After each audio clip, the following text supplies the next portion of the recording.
Welcome to నందు kitchen. ఈరోజైతే మనము ఆనియన్ విత్ పొటాటో కర్రీ ఎలా చేసుకుందామో చూద్దాం రండి. వీడియోలోకి వెళ్ళిపోదాం. ముందుగానైతే 4 మీడియం సైజ్ ఆనియన్స్ని అయితే తీసుకొని ఇలా మిడిల్లో కట్ చేసి వీటి తొక్కంతా తీసేసి ఇలా ఒక్కొక్క లేయర్గా తీసుకున్నాను. ఇలా తీసుకున్న ఈ ఆనియన్ లేయర్స్ని వీటికి తగినంత ఆయిల్ తీసుకొని హీట్ చేసేసుకొని చూడండి, ఆయిల్లో వేసి అయితే మొత్తాన్ని బాగా బ్రౌన్ కలర్ వచ్చేంత వరకు సిమ్లో పెట్టేసి వీటిని ఆయిల్లో బాగా ఫ్రై చేసుకోవాలి. చూడండి, ఇలా అన్నిటినీ సిమ్లో పెట్టేసి హై ఫ్లేమ్లో పెట్టుకోకుండా మొత్తాన్ని ఈ ఆనియన్ ముక్కల్ని ఇలా ఫ్రై చేసుకోవాలి.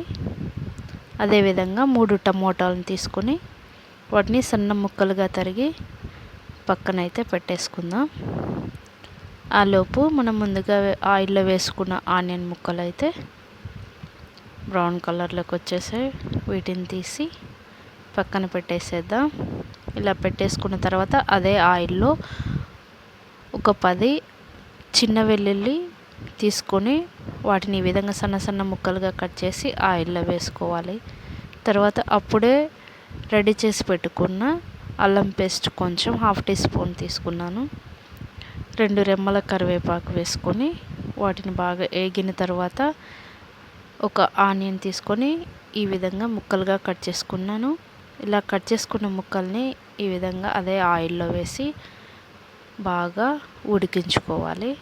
చూడండి, ఇలా ఆనియన్ ముక్కలు బాగా మెత్తబడ్డాక అందులోకి మనం ముందుగా కట్ చేసుకున్న టమోటా ముక్కలను అయితే అందులో వేసి 1/2 టీ స్పూన్ పసుపు,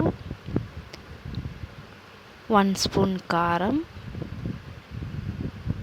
తగినంత సాల్ట్ వేసి ఈ టమోటా ముక్కల్ని బాగా గ్రేవీ అయ్యేంత వరకు సిమ్లో పెట్టి మూత పెట్టేసుకొని ఉడికించేసుకుందాం.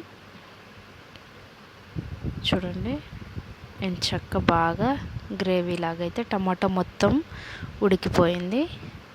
ఇలా టమాటా మొత్తం అంతా ఉడికిన తర్వాత ఇందులోకి 1/2 స్పూన్ ధనియాల పొడి, కొంచెం గరం మసాలా తీసుకొని ఈ విధంగా మొత్తాన్ని అంతా బాగా మిక్స్ చేసుకోవాలి.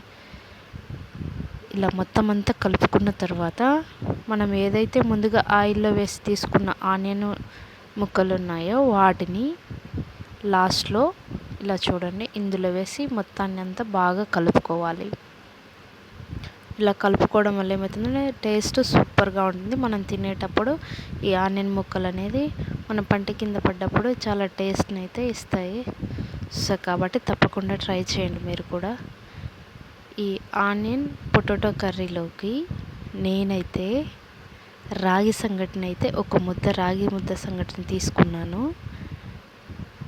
అదేవిధంగా ఈ రెండిటి టేస్ట్ కూడా సూపర్గా ఉంది. కర్రీ కూడా సూపర్గా వచ్చింది. తప్పకుండా మీరు ట్రై చేయండి. ఏ విధంగా వచ్చిందో కామెంట్ రూపంలో తెలియచేయండి. ప్లీజ్ మా ఛానల్ని సబ్స్క్రైబ్ చేయండి, సపోర్ట్ చేయండి, షేర్ చేసి లైక్ చేయండి.